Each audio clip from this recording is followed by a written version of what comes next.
दिल्ली के जंतर मंतर पर NEET paper leak विवाद को लेकर जारी आंदोलन का चेहरा बने प्रसिद्ध सामाजिक कार्यकर्ता सोनम वांगचुक ने आखिरकार गुरुवार देर रात अपना 26 दिनों से जारी अनशन समाप्त कर दिया।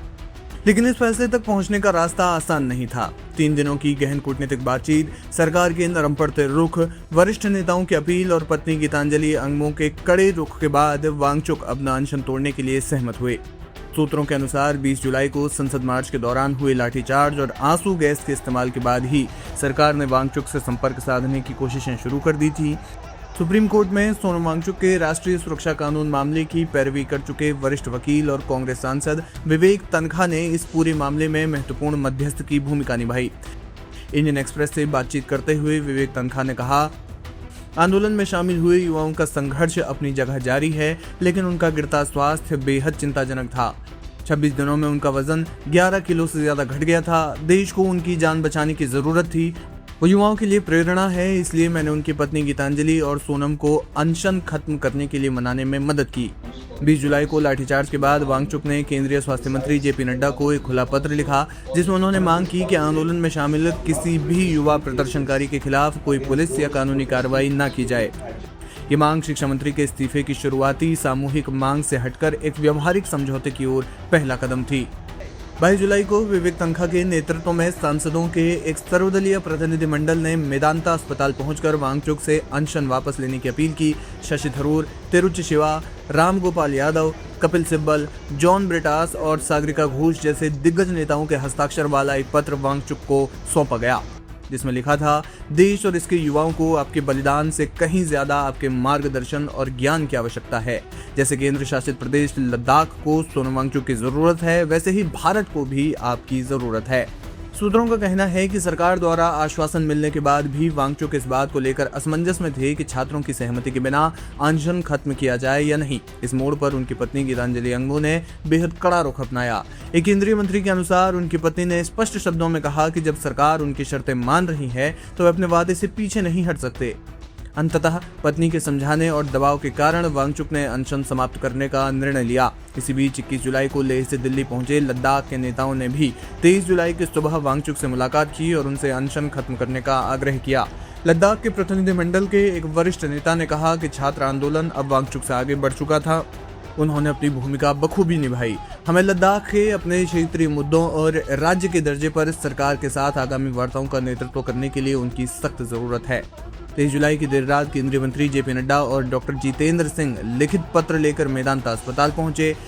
पत्र में स्पष्ट किया गया कि जंतर मंतर पर शांतिपूर्ण प्रदर्शनकारियों और 20 जुलाई के संसद मार्च में शामिल छात्रों पर कोई कानूनी मामला दर्ज नहीं किया जाएगा।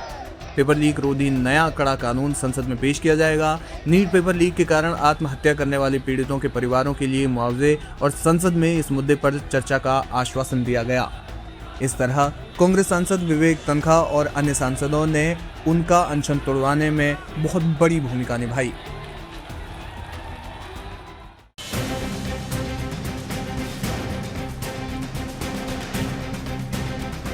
सीजेपी और सरकार के बीच बातचीत का दूसरा दौर भी खत्म हो गया, लेकिन सबसे बड़ी मांग यानी शिक्षा मंत्री धर्मेंद्र प्रधान के इस्तीफे पर अभी भी पेंच फंसा हुआ है।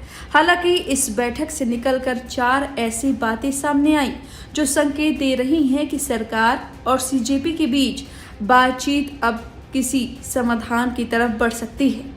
दरअसल शुक्रवार को कॉन्स्टिट्यूशन क्लब ऑफ इंडिया में सीजेपी के प्रवक्ता सौरभ दास और आशुतोष रांका की केंद्रीय मंत्री जेपी नड्डा और जितेंद्र सिंह के साथ दूसरे दौर की बातचीत हुई। बैठक खत्म हुई, लेकिन ना सरकार ने किसी मांग पर खुलकर हाँ कहा और ना ही किसी मांग को ना कहा। सरकार ने सिर्फ इतना कहा कि सभी मांगों पर विचार किया जाएगा और शनिवार दोपहर बाद एक बार फिर बातचीत होगी। यानी बातचीत का दरवाजा अभी पूरी तरह खुला हुआ है। अब समझिए वो 4 बड़े संकेत जो इस बैठक के बाद सामने आए हैं। पहला और सबसे बड़ा संकेत, 2 मांगों पर सरकार का सकारात्मक रुख। सीजेपी के मुख्य प्रवक्ता सौरभ दास ने बताया कि सरकार ने 2 मांगों पर सकारात्मक रुख दिखाया है। पहली मांग, पेपर लीक के बाद आत्महत्या करने वाले छात्रों के परिवारों को मुआवजा, और दूसरी, आंदोलन में शामिल प्रदर्शनकारियों पर दर्ज मामले को वापस लेना। यानी इन दोनों मांगों पर सरकार की तरफ से बातचीत के दौरान सकारात्मक संकेत मिले हैं। लेकिन अब आती है सबसे बड़ी और सबसे विवादित मांग। सीजेपी की मांग है शिक्षा मंत्री धर्मेंद्र प्रधान का इस्तीफा, और यहीं पर अभी मामला अटका हुआ है। और सीजेपी प्रवक्ता आशुतोष रांका ने बताया कि सरकार ने इस मांग पर फैसला लेने के लिए शनिवार तक का समय मांगा है। अब जरा सुनिए मंच से इन सभी ने क्या कुछ जनता को बताया है कि बातचीत के दौरान क्या कुछ हुआ है। लोगों ने बोला कि हमारे दो कंडीशंस हैं। एक कि अब वार्तालाप होगी तो हमारे कंडीशंस के हिसाब से होगी, या तो जंतर मंतर में लोगों के सामने होगी, या तो कोई न्यूट्रल एवेन्यू में होगा जैसे कि कॉन्स्टिट्यूशन क्लब ऑफ इंडिया।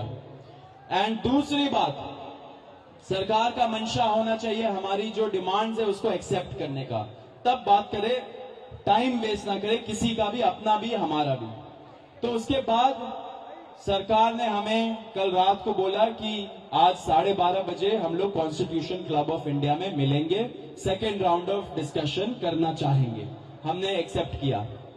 आज मैं और आशुतोष जब गए, जेपी नड्डा जी के साथ डॉक्टर जितेंद्र सिंह जो डीओपीटी के भी मिनिस्टर है, पीएमओ के भी मिनिस्टर है, वो वहां पे मौजूद थे, साथ में उनके 1-2 ऑफिसर्स भी।